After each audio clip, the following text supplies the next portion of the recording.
This is a test run. I just wanted to check in and let you know that I've been sabotaged. And ever since I can remember, I've been sabotaged since like 1987 when I first graduated. I've had at least 5 different computers blow out on me. It's a deliberate conspiracy to keep me offline.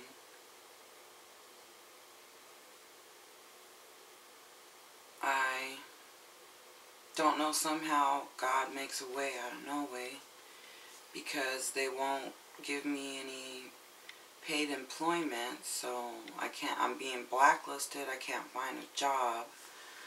I currently am going to school, and it was in like the last week, 2 weeks of school that my computer crashed, so they definitely want to make sure I don't get my PhD in psychology, because I noticed that most people who make it through the system are sellouts or potential sellouts. They're in secret societies, they're members of fraternities, they're all part of some sort of group of people who are against Christians. And so when there's a Christian that's trying to get a PhD, they definitely try to take you out. So since I haven't had a computer since last Sunday, which was Veterans Day, was the 11th, but Veterans Day was Monday, but my computer totally went out on that day. It kind of started acting up Sunday, and I got a little bit in, some work done, but then it just crashed. Not Comcast's backup system worked. Not any of my Norton virus software was worth a dime. The Microsoft operating system is a piece of crap. My screen is blank. So I'm real pissed off about that. And so I supposedly have a computer on the way, but who knows what's going to happen. You know, if it doesn't come, then I just have to drop out of school. And I've been just kind of cleaning, getting things organized, and I've been writing some ideas down. I've been working on this article about Steven Spielberg, called The Director Steven Spielberg, the Real Villain. And it just kind of goes into his movies and how he is the villain in the movie, but he uses it as a symbolism. So that, I was going to be putting that online soon.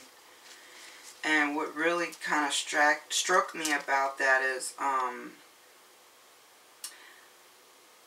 in the Bible it talks about when a thief comes and steals from you.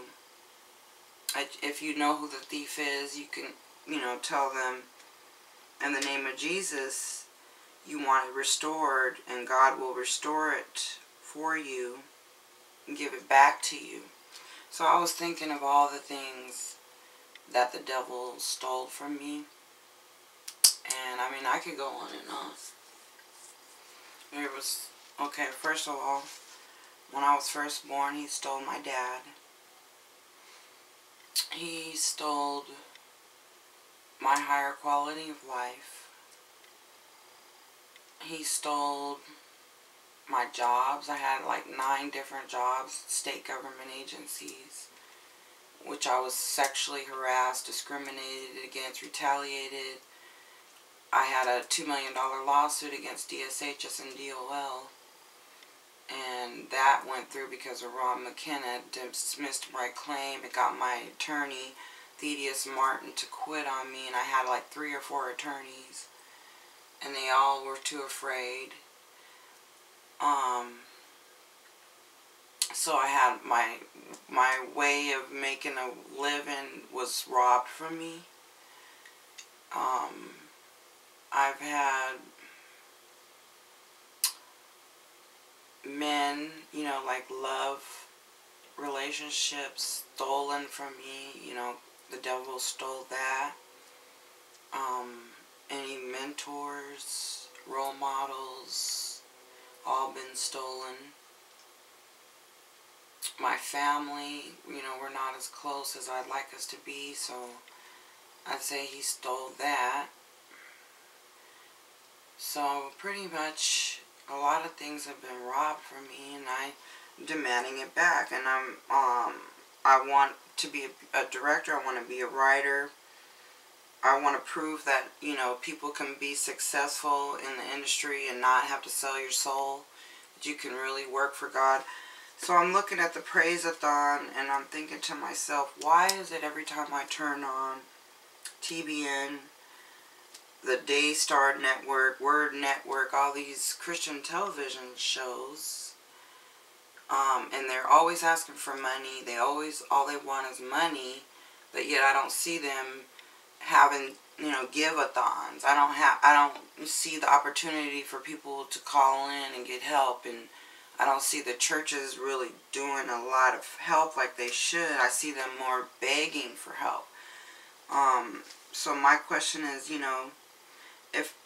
why don't we have give-a-thons and where people can, in need get help from the church? And but most churches instead are just asking for money just to keep operating and to give their staff a higher quality of life, to have this big, facility or whatever, these, operating this little business, and only, blessing the people that run the business. And that's not what God intended it to, because they're barely helping the communities. Like, I can think of churches who charge money just for you to use the facilities. You can't go to the gyms, like Winter's Gym. They don't have places for kids to go. I mean, what is a church supposed to be for? So that's, to me, how can a codependent church help the poor when they're competing with them? So that, they're trying to get the rich people's money, or the people that are working, and then they're taking the money and they're just funneling it into their, facilities or their paychecks and their better houses and the better areas, their nicer cars, but yet it's not coming out into the community. It's not helping. So it, brings me to this verse with Matthew 25:28. When you're faithful over a few things, God will make you rulers over many things. So that answers the question, why isn't the church ruler over many things? Why is it that they're letting so many things slide? They're letting gay marriage bills pass. They're starting to marry gay people. They're accepting a lot of evil and wickedness just so they can get, I guess, tithes and money. So if they were really faithful and were trusted with what God has given them, then they would have more power. They would be able to do more things to help people. So this is not happening. They're begging for money, so they're obviously not faithful. And then that leads me to Matthew 25:28. That leads me kind of into the church, into Steven Spielberg, and saying God takes the talent from him and gives it to he which has 10 talents. So I've noticed that throughout the years I have been given tremendous talent, and I feel that God is taking talents away from people and giving it to me and to others based on this verse. And so I'm saying that directors like Steven Spielberg, George Lucas and others are getting their talent taken away. Their movies are flopping. They're not making as much money. I'm predicting this, and that God's going to take their talents and give it to other people who will use it for the good, because currently they're using their money just to buy more mansions, more luxury lifestyles. They're not putting it back into the community. They're not changing the world. Star Wars didn't change the world. It didn't make people get saved and go to heaven. You see what I'm saying? E.T. is not going to bring you to church.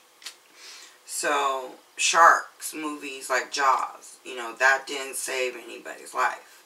Okay? It didn't make the world a better place. You see what I'm saying? So these kind of movies and these directors are taking all this resources and money, using it. Now, I'm not saying that we don't need movies that are entertaining, but why aren't we getting like a balance? You know, there should be like here over this and over here we got this. Okay, no, we don't have that. We just got all this. You see, it's not working. And that's why I'm, you know, taking this time to tell directors, Hollywood directors, anyone in charge who's blocking me, who's, you know, making sure that I can't get my stuff produced, including the, you know, Christian networks. I'm very disappointed in, because they're not producing movies and shows that are helping and bringing people to God. So it's kind of like they're in a time warp. They're so far behind. They're just gathering the money and then just living the lifestyle, but they're not using it to, you know, put it in the technology and to giving it to the youth to direct and make the stuff that are going to bring them in, because this stuff they put on there is just so outdated. You know, people aren't even interested in it. We should have high-tech movies. We should have movies with sound effects, good effects, okay? And we're not having that in the Christian. So someone's basically failing. So that is something I'm working on, and I got a couple ideas. I was looking at this news article the other day, and it was talking about most likely psychopaths. And it really, I just want to touch on that real quick, and then I'm going to wrap this up. Most likely psychopaths, CEOs number 1, lawyers 2. Now I can attest for that. Media 3, salesperson 4, surgeons 5, journalists 6, 7 police officers, 8 clergy person, 9 chef, and civil servant is 10. So that's saying a lot. For these people are in control and power, and they're psychopaths, and they're not being found out. Which brings me a lot to like the military things that are going on, and how these men in high power, like what's going on with the CIA director and stuff. It's crazy. I mean, these guys have really no ethics. So that's just my part 2. I'll get into that later. So I got a whole thing on the military.